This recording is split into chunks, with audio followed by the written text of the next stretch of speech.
ప్రహ్లాద వరద గోవిందో, ఆంజనేయ వరద గోవిందో, ఆపత్వందన గోవిందో, అనాథ రక్షక గోవిందో, ఏడుకొండల వాడ వెంకటరమణ గోవింద, ఆపద ముక్కుల వాడ అనాథ రక్షక గోవింద, శేషశైలవాస శ్రీ వెంకటేశ గోవింద. వాసుదేవయనే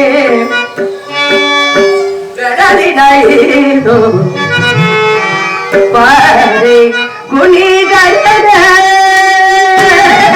వాసుదేవయనే గడలినైదో పారే గుణి గడలే వాసుదేవయనే గడలినైదో పారే వాసుదేవయనే గడలినైదో పారే గుణి గడలే వాసుదేవయనే గడలినైదో.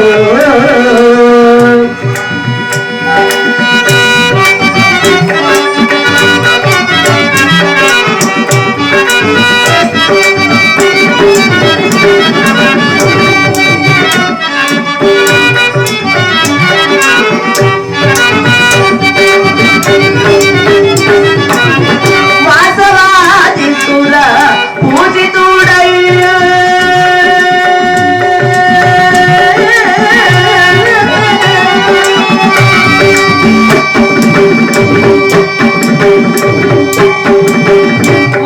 వాసవాదితుల పూజితుడయ్యా వాసవాదితుల పూజితుడయ్యా వాసవాదితుల పూజితుడయ్యా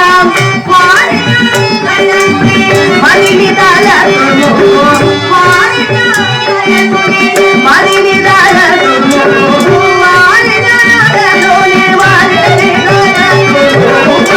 సురవాయరే గడలినై వారే గుణి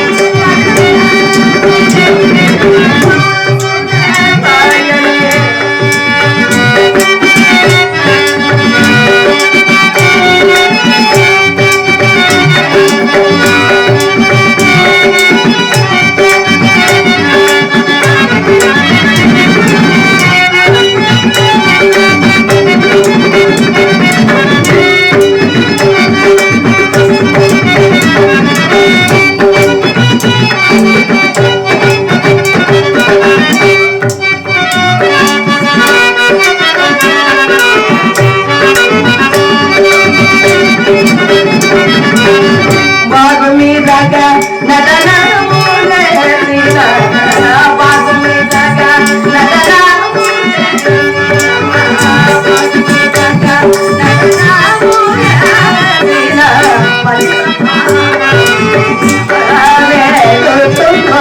బాగుమీదగా నటనములే పతిత బాబరు రాగతాళ గతులను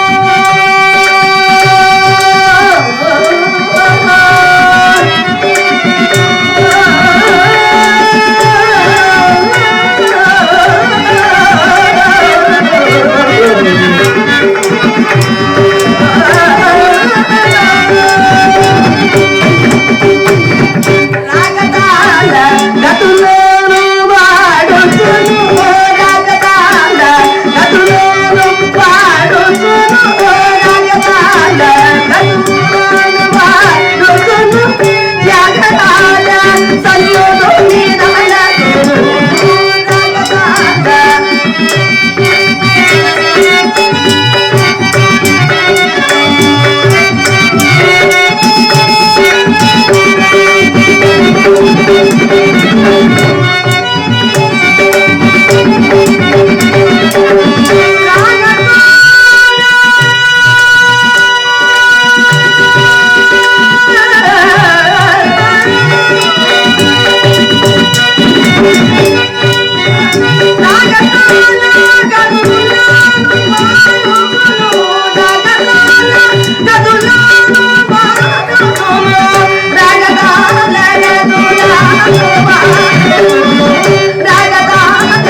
శ్రీ పంచమవేద మహాభారతము, సామవేదము, యజుర్వేదము, ఋగ్వేదము, అధర్వణ వేదము, 4 వేదముల యొక్క సారాంశమే శ్రీ పంచమవేద మహాభారతము.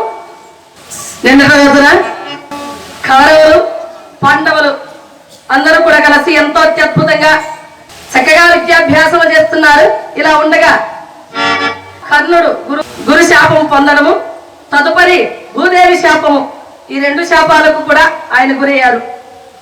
ఇలా కౌరవులు, పాండవులు చక్కగా విద్యాభ్యాసము పూర్తి అయిన తర్వాత వారి విద్య ఎంతవరకు సాగినదో చూడాలని కురుపితామహుల దగ్గరకు చేరుకున్నారు గురువులు. ఎవరెవరు? ద్రోణుడు, కృపాచారి. అయ్యా, కౌరవులు, పాండవులు చక్కగా విద్యను నేర్చుకున్నారు కనుక వారు నేర్చినటువంటి విద్య ఎంతవరకు కొనసాగినదో మీరు కూడా చూడాలని ఒక ఆట స్థలాన్ని కేటాయించమన్నారు. విదురుడు చక్కగా ఒక ఆట స్థలాన్ని ఆయన నియమించారు.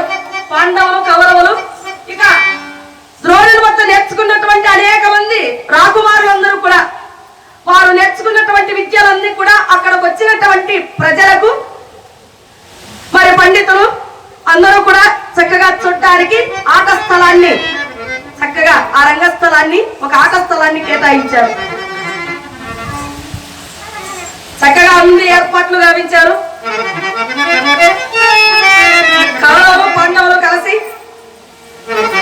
ఆ రోజు కుమారులు ఎంతవరకు విద్య నేర్చుకున్నారో, ఎంత ప్రావీణ్యతను చూపెడతారో ఆ ప్రదర్శన చూడాలని కుంతీదేవి, గాంధారి, ధృతరాష్ట్ర మహారాజు మరి రాణులు కనుక వీరు చక్కగా అంతఃపురాలలో ఆ పై భాగాన కూర్చొని ఉన్నారట. పిల్లలు ఎంతవరకు నేర్చుకున్నారో చూద్దాము వారి విద్యని. బాలకాణిలో కూర్చొని ఉన్నారు వారు కూడా, స్త్రీలందరూ కూడా బయలుదేరి వచ్చి ఇలా కౌరవులు, పాండవులు చక్కగా అందరూ ఆసనాలలో అలా కూర్చొని ఆసీనులై ఉన్నారు. వారు నేర్చుకున్నటువంటి విద్యలన్నీ కూడా వారు చక్కగా ప్రదర్శన సాగిస్తున్నారు. రాకుమారులైతేనేమి, కౌరవులైతేనేమి, పాండవులందరూ కూడా. కానీ అందరూ వారు నేర్చుకున్నటువంటి విద్యలంతా కూడా ఇలా ప్రదర్శన సాగిస్తున్నారు. అందులో ఏనుగుల మీద ఉండి ఎలా యుద్ధము చేయాలి, రథాలలో ఎలా యుద్ధము చేయాలి, అలాగే ఒంటెల మీద ఉండేవారు ఎలా యుద్ధము చేయాలి, గుర్రాల మీద ఉండేటువంటి వారు ఎలా యుద్ధము చేయాలి, పాదచారులతో యుద్ధము చేసేటప్పుడు ఎలా చేయాలి, మల్ల యుద్ధం అంటే ఏమి, అస్త్ర శస్త్రాలు ప్రయోగించి ఎలా వీరులను సంహరించాలి, ఇలాంటివన్నీ కూడా చక్కగా చూపెడుతున్నారు. చివరిగా ముగ్గురున్నారు. ఎవరు వారు? దుర్యోధనుడు, భీముడు, ఇక ఆఖరగా అర్జునుడు. మొదట గురువు గారు భీముణ్ణి దుర్యోధనుని వరే మీరిద్దరు కదా యుద్ధములో మంచి నైపుణ్యతను సాధించారు కనుక మీ గదా యుద్ధ పాండిత్యం వ్యక్తిదో ఇక్కడ ఉన్నటువంటి సభికులకు తెలియచేయండి రా అన్నారు. సమయం వస్తే చాలు అని కాచి కూర్చున్నారు కదా ఇద్దరు కదా. అందులో సమబలులు ఇద్దరు కూడా ఒకే నక్షత్రంలో జనించినటువంటి వారు, అందులో ఒకే పగతో ఉన్నటువంటి వారు. భీముడు పైకి లేచాడట గదలు చేత పట్టుకొని. దుర్యోధనుడు కూడా మంచి అవకాశం కల్పించారు గురువు గారు. నేను కూడా సభలో నుండి పైకి లేచాను. లేచి ఆ గదలను చేత పట్టుకొని ఆ ప్రేక్షకులందరికీ కూడా వారిద్దరూ నేర్చుకున్నటువంటి గదాయుద్ధ పాండిత్యమును ప్రదర్శన సాగిస్తున్నారు. ఇద్దరు కూడా భయంకరంగా యుద్ధము చేస్తున్నారు. అని గదాయుద్ధము, యుద్ధము కాదు ప్రదర్శన. ఆ ప్రదర్శన కాస్త యుద్ధము సాగిందట వారి మధ్య. ఎందుకంటే పాత కక్షలు ఉన్నాయి కదా, పూర్వం ఉన్నటువంటి కక్షలు, ఆ కక్షలతో ఇద్దరు కూడా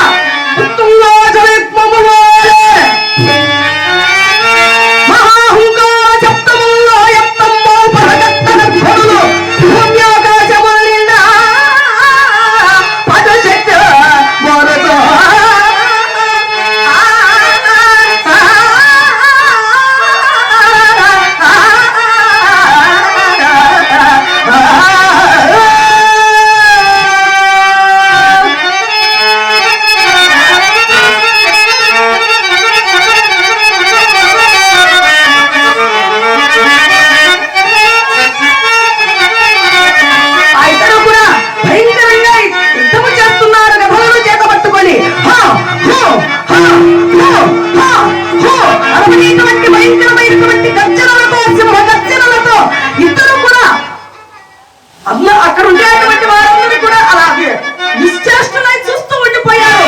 ఆ ఇద్దరు భయంకరంగా యుద్ధం చేస్తున్నారు. ఇలా ఒరే వచ్చినటువంటి వారికి మీరు నేర్చుకున్న విద్యను చూపెట్టండి రా అంటే వారు ఏకంగా యుద్ధమే చేస్తున్నారు. అలా యుద్ధం చేస్తూ ఉండగా అక్కడే ఉన్నటువంటి ధర్మరాజు గారిని మరి గురువు గారు ద్రోణుడు ధర్మనందన వెళ్ళి భీముడిని లాక్కుని రాపో అన్నారు. వెళ్ళి పట్టుకున్నాడు భీమసేనుని ధర్మరాజు. ఆ వెనకాలే సత్యకి వచ్చి ఆ దుర్యోధన్ని పట్టుకొని ఇద్దరిని కూడా అలా ఎడ్చుకొని వెళుతుంటే మా అన్న వచ్చి నన్ను పట్టుకున్నాడు కాబట్టి సరిపోయిందిరా, లేకుంటే నిన్ను ఈ రోజున కుమార్తెను చేసి ఉండేవాడని అంటూ ఉంటే, ఒరే నువ్వు కూడా ఈ రోజు నా దగ్గర తప్పించుకున్నావురా, కానీ ఇదేమో సమయము, ఇంకా సమయం రాకుండా ఉండురా అని దుర్యోధనుడు వెనుకంటే వేస్తున్నాడు. భీముడు ఇట్లా చూసే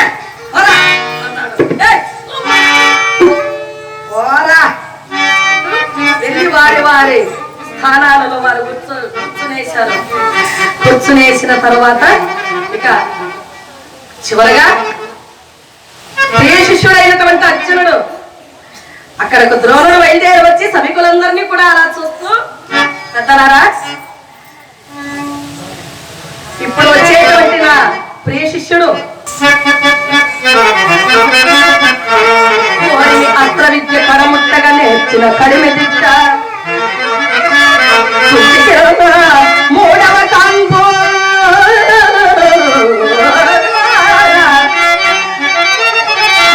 ధర్మజుని ముద్దుల తమ్ముడు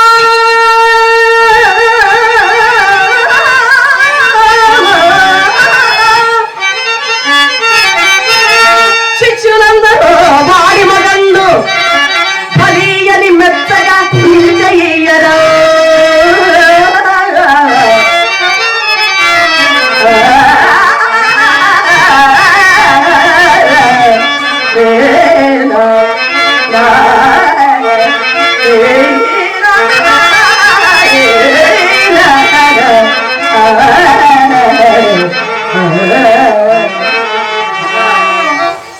ఓడివి అస్త్ర విద్య కడముట్టగా నేర్చిన కడిమి దిట్ట సకల విద్యలు కూడా చక్కగా శ్రద్ధాభక్తులతో నేర్చుకున్నటువంటి కడిమిదిట్ట మూడవ కాన్పు ధర్మజుడు భీముడు అర్జునుడు మూడవ కాన్పుగా కుంతీదేవికి ధరించినటువంటి వాడు ధర్మజుని ముద్దుల తమ్ముడు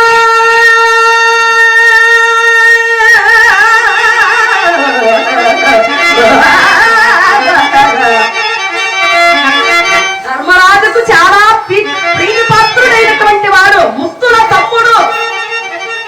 ఇన్ని వేల మంది శిష్యులున్నారే, వీరందరిలోన నాకు ఇష్టమైనటువంటి వాడు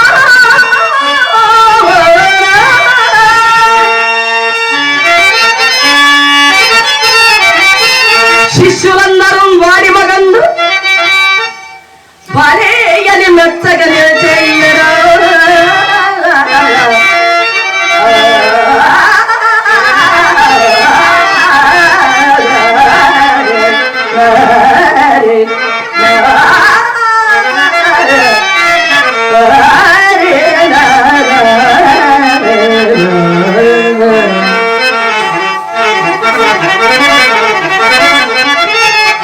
అర్జునుడు తాను నేర్చుకున్నటువంటి విద్యను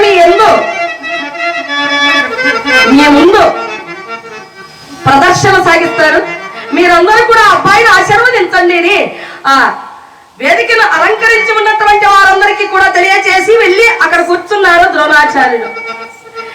అర్జునుడు బయలుదేరి వచ్చి గురువుగారి పాదములకు నమస్కరించి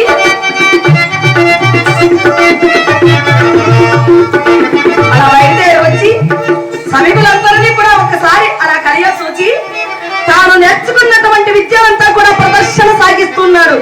అమోఘము, అద్భుతము, ఆశ్చర్యంగా చూస్తున్నారు అక్కడ ఉన్నటువంటి వారందరూ కూడా. ఆగ్నేయాస్త్రాన్ని సంధించాడు, అగ్నిని పుట్టించాడు, మొత్తం అంతా కూడా అగ్ని. అందరూ భయప్రాంతులయ్యారు. అయ్యో అగ్ని అగ్ని అంటూ ఉన్నారు. ఆ సమయానికి మరలా వారుణాస్త్రము వేశాడు. ఎప్పుడైతే వారుణాస్త్రాన్ని వేశాడో చక్కగా వర్షము పడింది. చల్లబడిపోయింది మొత్తం అంతా కూడా. ఎంత ప్రశాంతంగా, ఎంత చల్లదనము అని అందరూ అనుకుంటూ ఉండగా మేరువాస్త్రం వేసి పెద్దవాడైపోయాడు, సూక్ష్మాస్త్రం వేసి చిన్నవాడైపోయాడు, అదృశ్యాస్త్రం వేసి అదృశ్యుడైపోయాడు. ఇలా ఒక అస్త్రం ఏమిటి అనేకమైనటువంటి అస్త్రాలన్నీ కూడా ప్రదర్శన సాగిస్తూ ఉన్నాడు. చివరిగా ఒక అస్త్రాన్ని సంధించేలా వదిలిపెట్టి ఒక అస్త్రము చేత 1,00,000 దీపాలు వెలిగించాడు అర్జునుడు.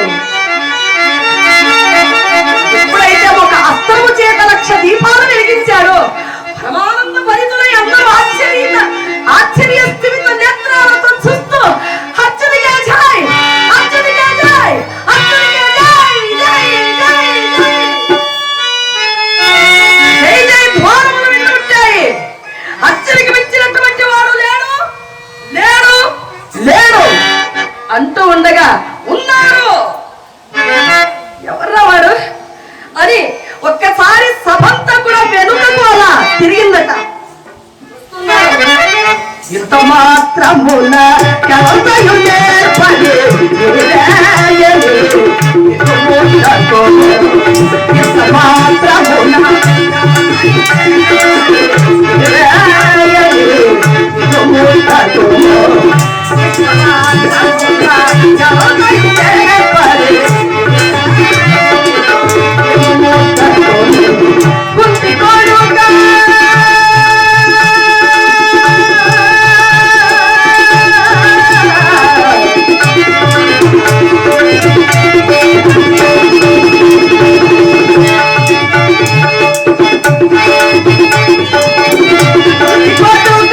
నిశ్చయ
నిలువొద్దడు ఇంత మాత్రమునకు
ఒక్కసారి ఒక వెలుగు వెలిగిందట. అక్కడ ఉన్నటువంటి సభంతా కూడా కర్ణుడు అలా బయలుదేరి వచ్చి అందరినీ కూడా అలా వీక్షిస్తూ, ఓ సభికులారా, ఓ పెద్దలారా, ఓ పిల్లలారా, ఓ యోధులారా, ఓ రాజులారా, ఓ గురువులారా, మీరందరూ కూడా ఈ అర్జునుడు వేసినటువంటి ఆ బాణాలను చూసి అస్త్ర విద్యలకు అమోఘం అమోఘం అమోఘం అంటున్నారు. నేను కూడా ఉన్నాను అని తాను కనుకనేనండి పిలువని పేరంటానికి రాకూడదు అంటారు. ఎవరైనా పిలిచారా? బయలుదేరి వచ్చి అక్కడ నిలిచి తాను కూడా అట్టే అస్త్రాన్ని వేసి అట్టిని పుట్టించారు. మొత్తము అట్టి వారణాస్త్రం వేసి వర్షాన్ని కురిపించారు. సూక్ష్మాస్త్రం వేసి చిన్నవాడయ్యారు. మేరమాస్త్రం వేసి పెద్దవాడయ్యారు. అదృశ్యాస్త్రం వేసి అదృశ్యమయ్యారు. ఇలా అనేకమైనటువంటి అస్త్రాలన్నీ కూడా అతను కూడా ప్రయోగిస్తూ అందరినీ కూడా ఆశ్చర్యంతో చూసేటట్టుగా ఈయన కూడా అస్త్రాలన్నీ కూడా ప్రయోగిస్తున్నారు. ఒకసారి అందరినీ కూడా నా కలిగా చూచి ఒక అస్త్రము చేత అర్జునుడు 1,00,000 దీపాలు వెలిగిస్తే కర్ణుడు ఒక అస్త్రము సంధించి 1,00,000 దీపాలు వెలిగించాడు. అందరూ కూడా ఆశ్చర్యముతో చూస్తూ కర్ణుడికే జై, కర్ణుడికే జై,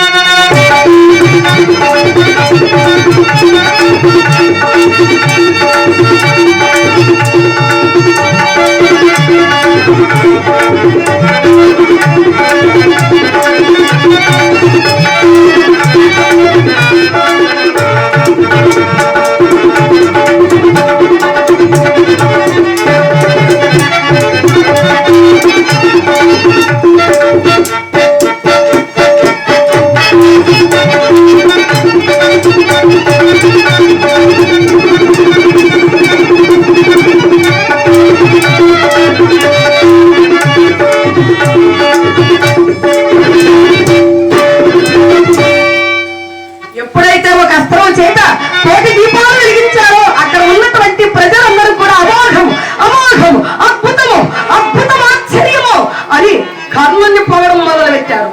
ఎప్పుడైతే కర్ణుని పొగుడుతున్నారో అక్కడే ఉన్నటువంటి కృపాచారులు వారు పైకి లేచారు. అగా సభాభవనం అనేక బయలుదేరి వచ్చి నీ చాతుర్యతనంతా కూడా నీ చతురతనంతా కూడా చూపెడుతున్నావు, చాలా సంతోషం అన్నాడు. అంతేకాదండి, అర్జున నాతో ద్వంద్వ యుద్ధానికి రా అన్నాడు. ఏదో చూపెడతాడు. సరే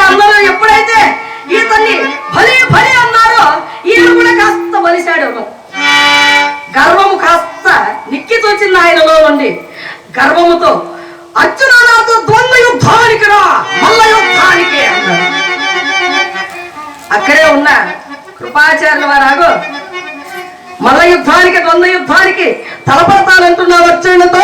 కయ్యమునకు వియ్యమునకు నెయ్యమునకు సమానమున జగమున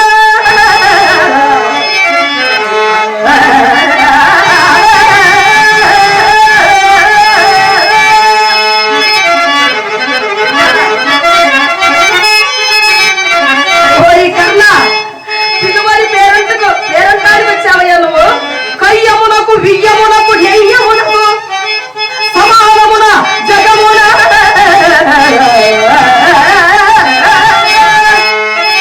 నీ అయ్యం మెక్కొని నీ వంశం వెయ్యను పోరము నీ తరితో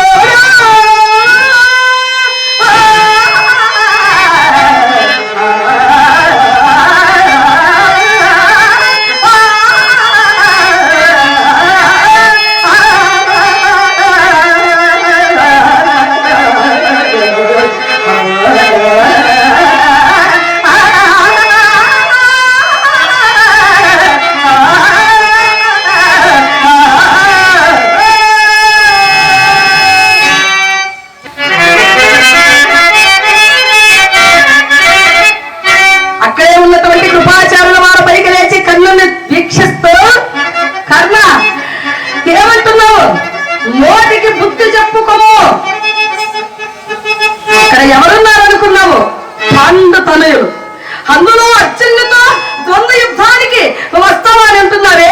ద్వంద్వ యుద్ధం అంటే సమ ఉచ్చీలతో ఉండేటువంటి వారితోనే యుద్ధము చెయ్యాలి. అందులో కయ్యమునకు వియ్యమునకు నెయ్యమునకున సమానమున జగమున కయ్యానికి గాని వియ్యానికి గాని నెయ్యానికి గాని సమ ఉచ్చీలు ఉండాలట. దేనికి కూడా అంతే. ఎవరితో దెబ్బలాడేటప్పుడు వారు వీరు మంచి బలిష్ఠులై ఉండాలి. ఏదనుకోండి బాగా లావుగా ఉండేవాడిని ఒక పక్కవాడిని పంపించామనుకోండి ఇంకేం మొగే ఏటే మళ్ళీ పైకి లేవడం. కనుక సమానత్వం ఉండాలి. స్నేహము స్నేహం చేసేటప్పుడు కూడా మంచి వారితోనే స్నేహము చేయాలి సుమా. అలాగే బియ్యము ఒక పిల్లను మనం ఇంటికి తీసుకొచ్చేటప్పుడు లేదా మనం ఒక అమ్మాయిని ఒక ఇంటికి ఇచ్చేటప్పుడు సమానంగా ఉండాలి. లేదనుకోండి ఏమ్మా పుట్టింటి వాళ్ళే మన బంధుతో పంపించారా అంటుంది అత్తగారు.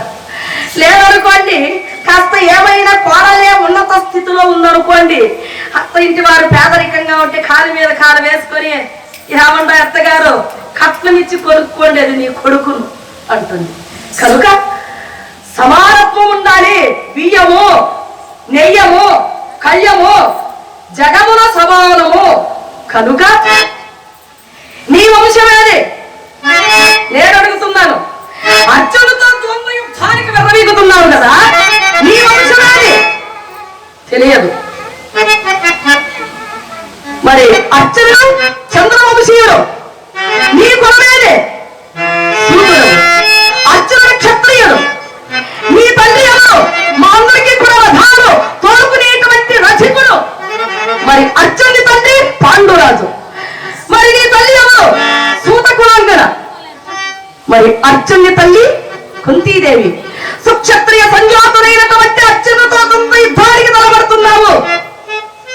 కులహీనుడా, కులము గోత్రము లేనటువంటి నీవు ఒక సూతుడము, మాకు రథముతో బ్రతికేటువంటి వారి కుమారుడము నీవు ద్వంద్వ యుద్ధానికి తలపడుతున్నావు. సిగ్గు లేదు.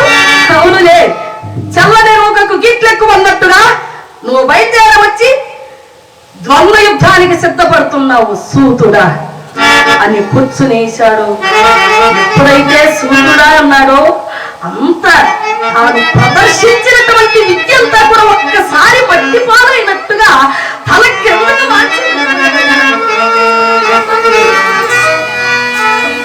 ఇక్కడ జరుగుతున్నటువంటి రాద్ధాంతం అంతా కూడా చూస్తూ ఉన్నది. బాల్కనీలో కూర్చొని అంతఃపురంలో కుంతీదేవి ఆ కవచి కుండలాలు చుట్టముతోనే ఆ యమ్మ నా కుమారుడు కదా, నా కన్న కొడుకు కదా అని మనస్సులో ఆనందము, కానీ చెప్పుకోలేనటువంటి ఆవేదనతో మట్టిపోతున్నది. అక్కడ ఉండేటువంటి వారందరూ కూడా సూతుడు సూతుడు సూతుడు, నీ కులము నీ బలము నీ తండ్రి నీ తల్లి నీ వంశము అంటూ ఉంటే అయ్యమ్మ గుండె తరుక్కుపోతున్నాయి. ఒక్కసారి అక్కడక్కడే అలా చూస్తూ శ్రీదేవి సూతుడు సూతుడు సూతుడు అంటుంటే కుక్కను చూచినట్టుగా చూచారండి కర్ణుని సభలో. చూచినట్టుగా చూచారు సభలో ఉన్నటువంటి వారందరూ కూడా. సూతుడట సూతుడట అది అంత ఉంటే, అంత వీరుడై ఉండి కూడా, అన్ని అస్త్ర శస్త్రాలు తెలిసినటువంటి వాడై ఉండి కూడా, సూర్య భగవానుడి కుమారుడై ఉండి కూడా, సహజ కవచ కుండల ధారుడై ఉండి కూడా, దైవాంశ సంభూతుడై ఉండి కూడా, చేతులు పట్టుకొని తల వాల్చి సభలో నేరస్తుడులా అలా ఉండిపోయాడండి.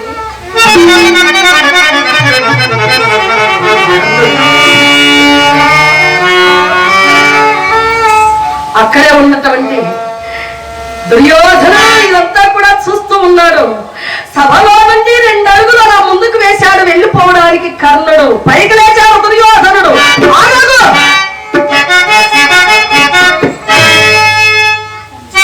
ఆచార్యదేవా, ఏమంటివి సూత సుతుల్ని నిలవహతు లేవన్నువా. ఎంత మాట ఎంత మాట ఎంత మాట! ఇది క్షత్ర పరీక్షయే గాని క్షత్రియ పరీక్ష కాదు కాదు కాకూడదు. ఓహో, కుల పరీక్ష ఎందువా? మట్టి కుండలో పుట్టిదివి కదా, నీది ఆ గుణము. ఇంతయ్యారా ఈ శాస్త్రముడు శివసముద్రుని భార్యను గంగాదేవి గర్భమున జరించలేదా? ఏదే కులము మాతో చెప్పించలేమయ్యా. అయినను మా వంశములకు మూల పురుషుడు వశిష్ఠుడు దేవవేశ్యుడు ఊర్వశీదేవి పుత్రుడు కాదా? ఆయనది ఏ కులము? ఇంతయ్యేరా పంచమజాతి కన్యకు అరుంధతి యందు శక్తిని, అగ్ని శక్తి చందవులందరి యందు పరాశరుని, పరాశరుని వలన పల్లె పరిచైన మత్స్యగంధ యందు మా తాత వ్యాసుని, వ్యాసుని వలన విధవరాలైనటువంటి అంబికతో మా తండ్రిని, పిరికి అమ్మాలికతో మా పిరతండ్రి పాండునాథులు, మా ఇంట దాసితో ధర్మ నిర్మాణచరుడని కీర్తింపబడుతున్నటువంటి మీచే ఈ విదుర దేవుని కనలేదా?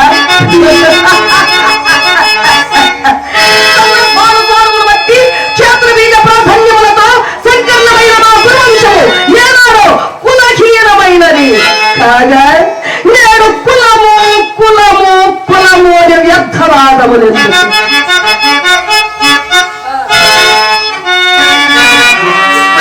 దుర్యోధనుడు ఈ మాటలు అన్నాడు. అక్కడే ఉన్నటువంటి భీష్ముడు పైకి లేచి, నాయనా సుయోధన, మహర్షుల జననములు మనము విచారింప తగదు నాయనా. క్షాత్రమున్నవాడే క్షత్రియుడు, అందున రాజ్యమున్నవాడే రాజు. ఓహో, రాజరిక మా అర్హతని నిర్ణయించున్నది. అయినను మా సామ్రాజ్యమున సత్యశ్యామలమై సంప్రగ్రామమై అలాంటి అంగరాజ్యములకు ఇప్పుడే తన ఉద్యమ శక్తిని గావించదా. తమ్ముడుకు శాసన అనర్థమనీయములు రత్న కిరీటము వేగముగా తెమ్ము. మామాగంధార సర్వభౌమ సురచిత రత్నమణిమైన సువర్ణ సింహాసనము వేగముగా తెప్పింపుడు. పురజనులారా, పుణ్య భాగీరథి నదీ తోయములు అందుకొనలు. కళ్యాణ భటులారా, మంగళ తుర్యారములు సుస్వరముగా మోగింపుడు. వన్యమాగనులారా, కన్న మహారాజుకు కైవారములు సల్పుడు. పుణ్యజనులారా, పాలభాగముల కష్టం తిలకము దిద్ది బహుజన సుకృత పరిపాలన సౌలభ్య సాహచ కవచ గజరాగిరి ప్రభావితుండైనటువంటి ఈ కర్మని ఈ సకల మహాజన సమక్షమున పండిత పరిషత్ మధ్యమున సర్వద సగస్వద శతద శతమహోదర సమేతముగా ఇప్పుడే ఇతన్ని ఉద్యమ శక్తిని గావించదా.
పరమానంద భరితుడయ్యాడు.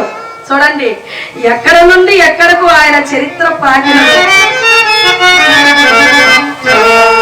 ఎందు సభాభవనములో సూతుడు సూతుడు అంటుంటే ఈ రహస్యము పెద్దలకి ఏమైనా తెలుసునో ఏమో. భీష్ముడు రాజ్యం ఉన్నవాడే రాజు అని అనడముతో వాడు కూడా మన దగ్గరే ఉండాలని తలపోశారమో పెద్దలేమైనా. కనుకనే అప్పటికప్పుడే అంత అధికారం ఎవరిచ్చారు? కర్ణుని రాజ్యములకు రాజులు చేసి అంత అధికారం దుర్యోధనికి ఇచ్చారు ఎవరైనా? ఎవరేరు. లేదా ఆయన ఏమన్నా రాజా? కాదు, తండ్రి రాజు కదా. కనుక పుడితే రాజు కుమారుడిగా అన్న పుట్టాలి, లేదనుకుంటే రాజుగారికి బావమరిదిగా అన్న పుట్టాలంట. ఎంత వైభవం అండి. కనుక అలా ఆ అంగరాజ్యములకు కర్ణుని రాజులు చేశారు. తన ప్రతి ఒక్క రక్తపు పట్టు కూడా ఆఖరి మాటగా దుర్యోధనునికి ఆఖరి వరకు ఒక రక్తపు పట్టు కూడా చివరి వరకు శ్వాస వదిలేంత వరకు నీ కొరకై నేను జీవిస్తాను అని మాట ఇచ్చాడు కర్ణుడు. ఆనాటి నుండి కుడి భుజములా ఉన్నాడు దుర్యోధనునికి కర్ణుడు. ఇలా పరమానంద భరితులయ్యారు. ఇక పెంచుకున్నటువంటి సారథి అతిరథుడు పరుగు పరుగును వచ్చి కుమారుణ్ణి కౌగలించుకొని, నాయనా నువ్వు నాకు లభించినప్పుడే ఆ నదిలో నుండి నిన్ను తీసుకొని వచ్చేటప్పుడే నేను అనుకున్నాను రా, నువ్వు సామాన్యమైనటువంటి వారవు కాదు, దైవాంశ సంభూతులవు. అనుకోకుండానే నీకు ఇంత ఐశ్వర్యము నీ దగ్గరకు చేరి నేను ఒక రాజు అయ్యావు నాయన అని పరమానంద భరితులై ఆశీర్వదించారు. ఇక చక్కగా ఇలా కాలం గడుస్తూ ఉన్నది. పిల్లలందరూ కూడా బాగా మంచి యుక్త వయస్సుకు వచ్చారు కనుక యువరాజ్య పట్టాభిషేకము చేయాలి. ఎవరికి? ఇప్పుడు ఇద్దరున్నారు ప్రజెంట్, దుర్యోధనుడు, అక్కడ ధర్మరాజు గారు. ఎవరికి యువరాజ్య పట్టాభిషేకం చేయాలని అందరూ అలా చర్చ సాగిస్తూ ఉన్నారట. సరే, ఇదిలా ఉండగా కౌరవులు పాండవుల అందరూ విద్యాభ్యాసము చక్కగా పూర్తయింది. అక్కడే ఉన్నటువంటి ద్రోణాచార్య వారి దగ్గరకు చేరుకున్నారు పిల్లలందరూ కూడా. ఏమనైనా ఇంతవరకు మీరు చక్కగా శ్రద్ధాభక్తులతో విద్యను అభ్యసించారు, మరి గురురక్షణ కావాలి కదా అన్నారు. మీరందరూ కూడా పరమానంద భరితులై, గురువు గారు మీరేం అడుగుతారు? మీకు రాజ్యం కావాలా, లేదా కనకనక వస్తువాహనాలు కావాలా? మీరు ఏది కావాలన్నా కూడా ఇవ్వడానికి మేము సిద్ధంగా ఉన్నాము అన్నారు. కానీ ద్రోణుడు అన్నారు, నాకు గురుదక్షిణగా నేనేమన్నా రాజునేమిట్రా, క్షత్రియున్నా, నేను బ్రాహ్మణుణ్ణి, నాకెందుకు రాజ్యములు రత్నాలు, నాకు అవసరం లేదు. మరి నేను అడిగినటువంటి గురుదక్షిణ ద్రుపదుణ్ణి పట్టుకొని వచ్చి నా పాదములపై పడవేయాలి. అదేమిటి గురువు గారు, ద్రుపదుని పట్టుకొచ్చి మీ పాదముల చెంతలు ఏమంటున్నారు, ఏమిటి విషయం అన్నారు. ఏమి లేదురా, చిన్నతనమున ఆ ద్రుపదుడు నేను ఇద్దరు కూడా అగ్నివేక్షుల దగ్గర విద్యను అభ్యసించే వారము. ఎవరు? ద్రోణుడు, ద్రుపదుడు ఇద్దరు కూడా అగ్నివేక్షుల దగ్గర చక్కగా విద్యను అభ్యసిస్తూ ఉండేవారు. చిన్నతనం కదా, చిన్నపిల్లలు కదా. అప్పుడు ఈయన ద్రోణుడు పేదవాడే, బ్రాహ్మణుడు కనుక, ఏరా ద్రుపద, ఇప్పుడు విద్య అయిపోయిన తర్వాత చక్కగా నువ్వు మరణ రాజ్యానికి వెళ్ళి రాజు అవుతావు, చక్కగా భోగభాగ్యాలన్నీ కూడా అనుభవిస్తావు. మరి నేను ఇలా ఉండవలసిందే కదా, నేను బ్రాహ్మణుడు కదా, ఇలా బ్రతకవలసిందే కదా అంటే అప్పుడు ద్రోణుడు అన్నాడు, ద్రుపదుడు ద్రోణుడిని అన్నాడట, మరే మనం ఇలాగే స్నేహంగా ఉంటే నిన్ను మాత్రం వదిలిపెడతానా? నేను నా రాజ్యంలో నేను రాజు అయిన తర్వాత నిన్ను నా కొలుగురువుగా ఉంచుకుంటాను అని మాట ఇచ్చారట. ఎప్పుడు? చిన్నపిల్లలప్పుడు, ఆడుకునేటప్పుడు, చదువుకునేటప్పుడు. ఇప్పుడు ఈ మాట అంటున్నావు కానీ వెళ్ళిపోయిన తర్వాత పెళ్లి, పిల్లలు, సంసారము, ఇక రాజ్యపాలన, ఇందులో మునిగిపోతావు, లేదు మర్చిపోతావు కానీ అన్నారు. అదేమి లేదురా, తప్పకుండా నాకు గుర్తు ఉంటుంది అని ఇలా చక్కగా మరి పెరిగి పెద్దవారయ్యారు. విద్య పూర్తి అయిపోయిన తర్వాత ద్రోణునికేమో కృపినిచ్చి వివాహం చేశారు. ద్రుపద మహారాజు గారికి భార్య అయింది,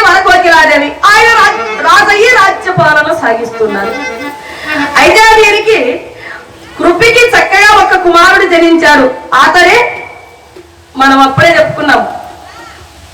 మహనీయుడు చక్కగా సకల విద్యలలో ఆరితేరినటువంటి వాడు అశ్వత్థామానబడేటువంటి కుమారుడు జనించాడు. కానీ తల్లి దగ్గర పాలు లేవు ఆ పిల్లవాడికి. అప్పుడు గుర్తొచ్చిందట ద్రోణునికి, నా మిత్రుడు మాట ఇచ్చాడు కదా చిన్నతనంలో ఉన్నప్పుడు, ఒకసారి వెళ్దాము, ఏమైనా ఆవునేదైనా ఒక ఆవునిస్తే గనా నా కుమారుణ్ణి చక్కగా పెంచుకోవచ్చు, ఒక ఆధారంగా ఉంటుంది కదా అని భగవన్నామగానంతో బయలుదేరి మిత్రుడి దగ్గరికి వెళ్తున్నారు కదా. ఎప్పుడో చిన్నతనంలో మిత్రుడు, ఇప్పుడు చూడబోతున్నారు కదా. అమితోత్సాహంతో భార్య కృపిని కుమారుని ఆయన అందరూ కూడా బయలుదేరి వెళ్తున్నారట. భగవన్నామగానంతో బయలుదేరి కౌపిల్య నగరము చేరుకొని సభలో ఆసీనులై ఉన్నారట. ఎవరు? కౌపిల్యాన్ని పరిపాలించేటువంటి ద్రుపద మహారాజు గారు బయలుదేరి కొలువులోకి చేరి, ఏరా ద్రుపద అన్నారు. చూచారు ఆయన.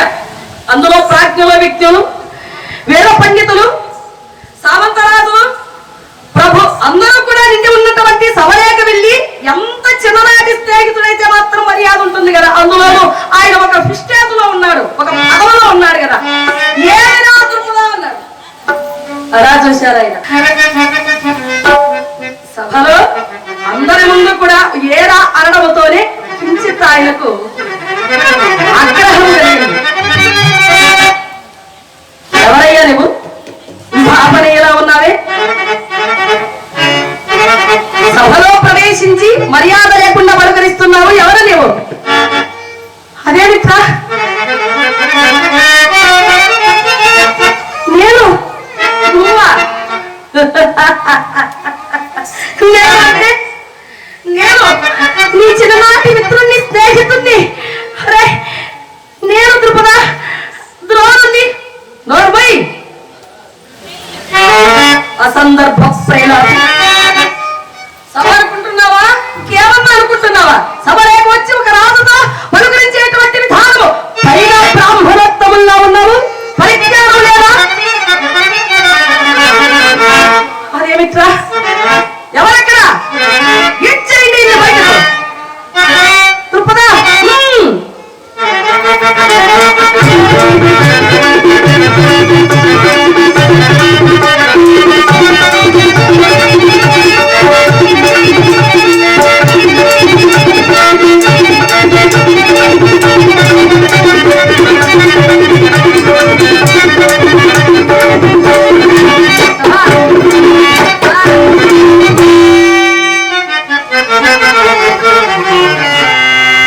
అయ్యవారు నుండి మాట రావడం ఆలస్యం. అక్కడే ఉంటారు కదా కాపలాధారులు, సోనియాలు, భటులు.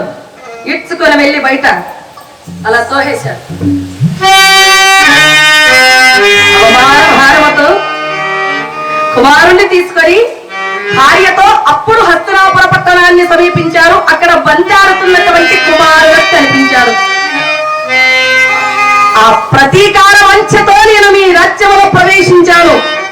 ఆ ప్రతీకారము తీర్చుకోవడానికే మిమ్ము ఇంత విద్య మీకు ధారపోశాను. కనుక గర్భముతో ఉన్నటువంటి ఆ ద్రుపదుని బంధించి నా పాదములపై పడవేయండి అన్నాడు.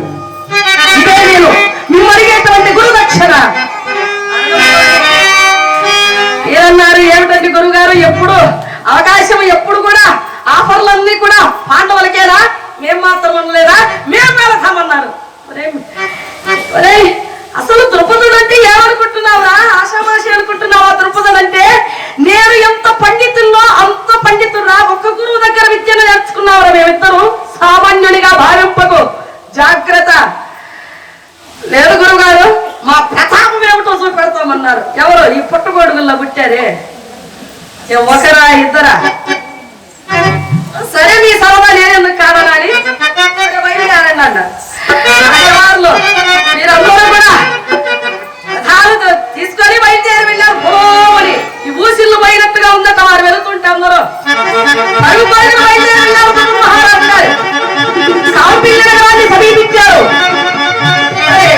రాజుగారికి ఈ విషయం తెలియజేశారట. ఎవరో కౌరవులట మీతో యుద్ధానికి వచ్చారు అని. ఆడెవర్రో వాళ్ళు కౌరవులు. సరే అని ఆయన కూడా బయలుదేరి వచ్చారు సేనతో. మొత్తము వంగిపోయి నడుములు విరిగిపోయి ఈడ్చుకుంటూ వద్దురా బాబు గురువుగారు అప్పుడే చెప్పారు వినకుండానే బయలుదేరి వచ్చాము అని తిరిగి మనం అందరూ వచ్చేసాం. ఏమయ్యా ఏమన్నా నొప్పులు ఇరిగాయి అంటే పెరిగాయి గురువు గారు అన్నారు. నేను అప్పుడే చెప్పాను కదా జాగ్రత్త. సరే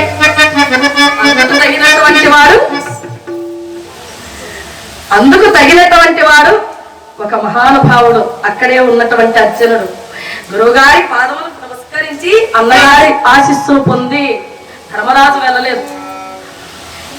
భీముడు నకుల సహదేవులు వారి ముగ్గురుతో ఈయన బయలుదేరాడు.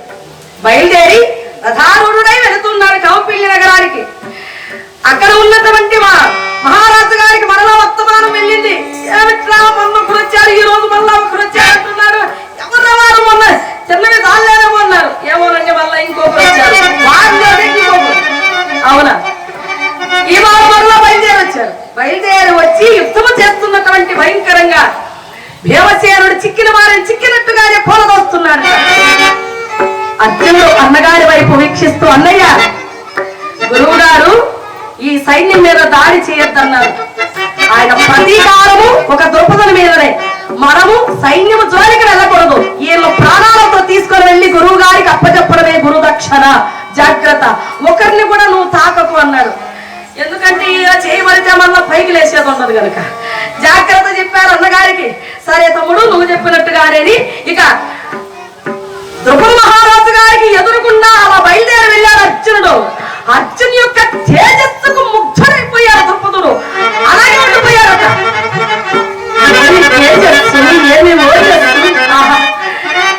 ఏమి ఆకారము మోహన రూపాయి అన్నట్టుగా ఏమి మోహనాకారుడు ఈ సుందరుడు, ఈ పిల్లవాడు నిజంగా అని ఆశ్చర్య స్థిమితముతో అలా ఉండిపోయాడు. ఇదే మంచి సమయం అని ఆయన తేరు మీదకి ఎగసి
అలా చెంతకు అలా చేశాడు.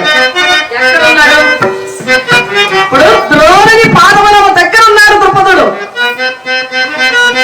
ద్రోణుడు అలా చూస్తూ అర్జున వైపు, అర్జున ఎవరైనా చూసినట్టున్నాయి ఎన్నో. ఎవరయ్యా నువ్వు? రావడం నా పాదాల చెంతకే వచ్చావు. ఎవరు? అర్జున నీకెవరైనా తెలుసునా? నేనెక్కడో చూసినట్టున్నది అని ఆ గడ్డము అలా బట్టి అలా పైకి లేపాడట.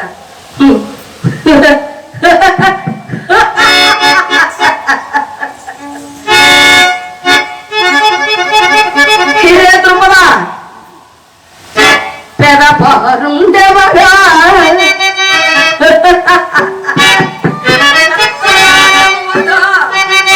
ఏది ఎప్పుడు సరిగా కన్నురచి పెదపారుండెవడా పెద్దరాజవడా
ద్రుపద మహారాజా రాజు కదా ఈయన.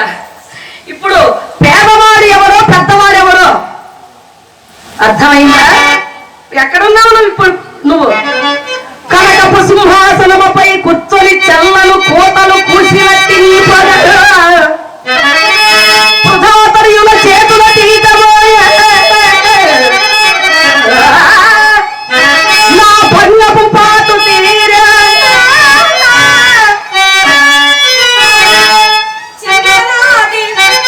చిన్ననాటి సంగతి కారమౌన నేను జారతలోకి పొమ్ము వీటికి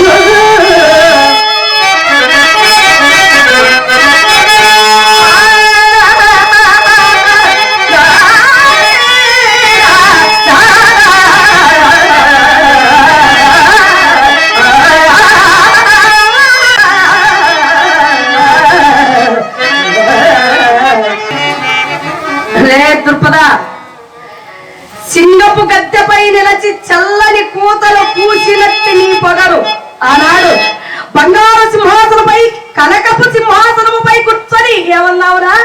ఇచ్చేవన్నావు కదరా నన్ను. ఏమైంది ఇప్పుడు?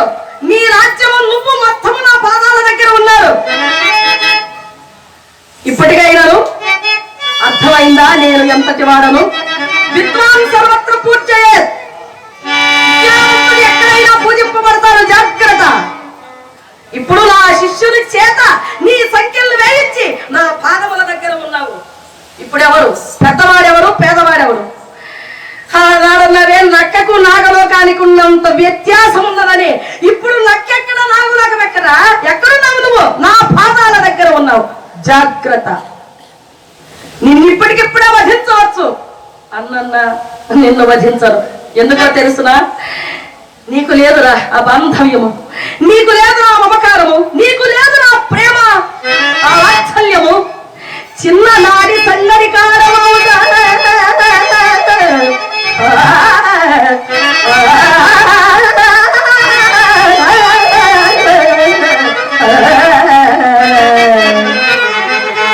చిన్ననాడు మనిద్దరము కలిసి ఆడినటువంటి ఆటలు పాటలు, ఆ స్నేహము నేను ఇంకా మర్చిపోలేదురా. నీ అంత లోభిని కాదు నేను. చిన్ననాటి స్నేహితుడు కనుక నేను చాలా తలంచితి వీటికి.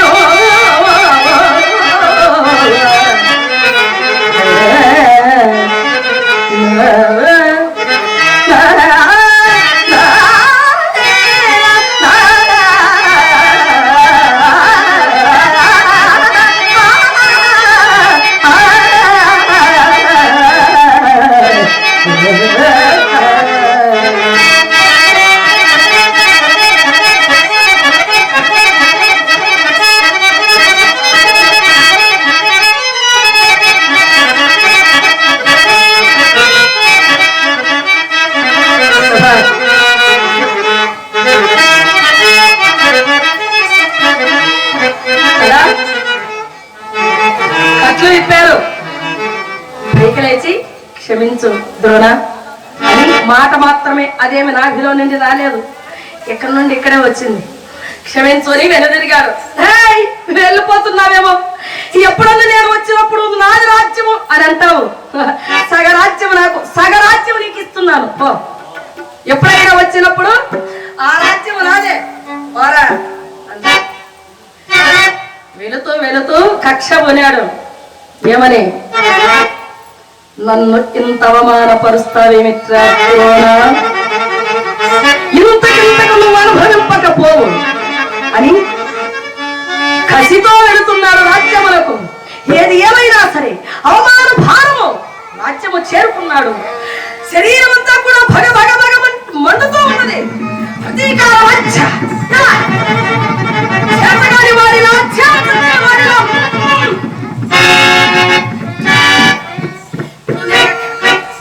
ఏమి చేయాలి? దీని ప్రతీకారం ఏమిటి? ఏమైనా కూడా అవమాన భారముతో ఈ అవమానము ఎవరికి చెప్పుకోలేక నిదుర రాదు. అన్నము పాదు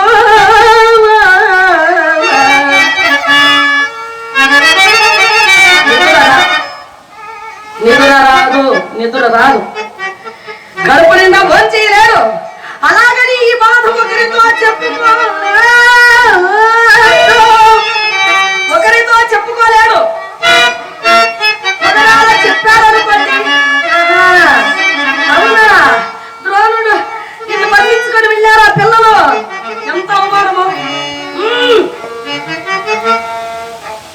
ప్రతీకార వాంఛ. ఎలా అంత సుందరాకారుడైనటువంటి అర్జునుడికి తగినటువంటి అమ్మాయి కావాలి, అల్లుడు కావాలి నాకు అర్జునుడు.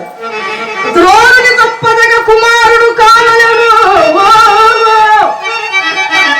అంతకు ముందే ఒక అమ్మాయి ఉన్నది, ఆ అమ్మాయే ఆ పాపగా అంటే అమ్మాయిగా పుట్టి మధ్యలో పురుషునిగా మారినటువంటి శిఖండి ఉన్నాడు పెద్ద కుమారుడు.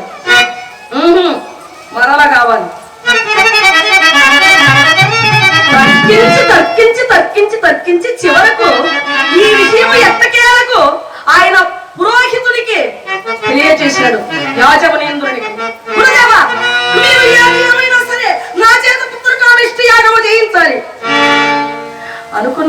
అనుకున్నట్టుగా సాగవు నాయనా అని వారు ఎంతో చెప్పి చూశారు. లేదు, యాజులు ఉపయాజులు అనబడేటువంటి ఇరువురు అన్నదమ్ములు, వేదాంగాలు వదిలివేసినటువంటి మహనీయులు, వారిరువురు తప్పకుండా నీ ప్రతీకార వాంఛ తీర్చేటువంటి విధంగా పుత్రకామేష్టి యాగము చేస్తాము అని కౌపిల్య నగరములో పుత్రకామేష్టి యాగానికి ఏర్పాట్లన్నీ కూడా గావించారు. చక్కగా పండితులందరూ కూడా బయలుదేరి వచ్చి పుత్రకామేష్టి యాగం మొదలు పెట్టారు. చక్కగా సాగుతున్నది, పుత్రకామేష్టి యాగం చేస్తున్నారు. ఒక కుమారుడు ఒక కుమార్తె కావాలని కోరికతో వాంఛతో అభిలాషతో చేస్తున్నాడు యజ్ఞము. యాజ ఉపయాజులు ఎవరు కూడా వేదాంగాలు వల్లి వేస్తున్నారు. వేద మంత్రాలు స్తుతి స్తోత్రాలతో అగ్నిదేవుణ్ణి ఆరాధిస్తున్నారు. ఇలా చక్కగా సాగుతూ ఉన్నది. ఇలా సాగుతూ ఉండగా మరి వారి ఫలము పండితేమో దైవానుగ్రహం కలిగింది కనుక ఆ యజ్ఞగుండములో నుండి ఒక్క కుమారుడు తేజ సంపన్నుడు అలా బయలుదేరి అగ్నిలో నుండి ఆవిర్భవించాడు.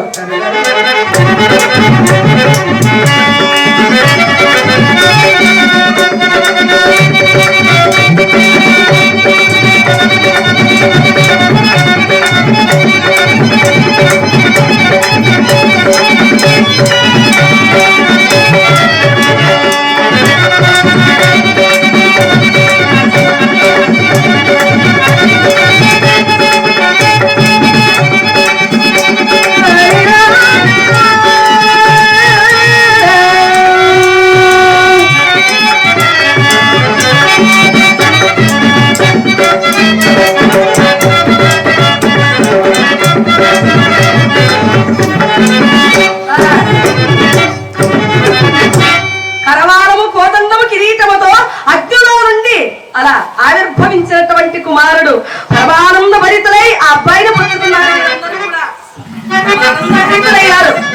ఇక ఆ వెంటనే ఒక చక్కటి అమ్మాయి ఆ అగ్నిగుండములో నుండి అలా బయలుదేరి వస్తున్నది. అక్కడ ఉన్నటువంటి మహనీయులందరూ కూడా చక్కగా ఆ అగ్నిగుండములో నుండి ఆవిర్భవిస్తున్నటువంటి ఆ తల్లిని చూసి అమందానంద కమ్మలిత హృదయాల విందులై అనేక విధాలుగా స్తుతి స్తోత్రాలతో కొనియాడుతున్నారు. సర్వలోకాలను కన్న తల్లి జగజ్జనని పావని కాత్యాయని కళ్యాణి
అలా ఎప్పుడైతే అగ్నిగుండములో నుండి ఆ శక్తి స్వరూపిణి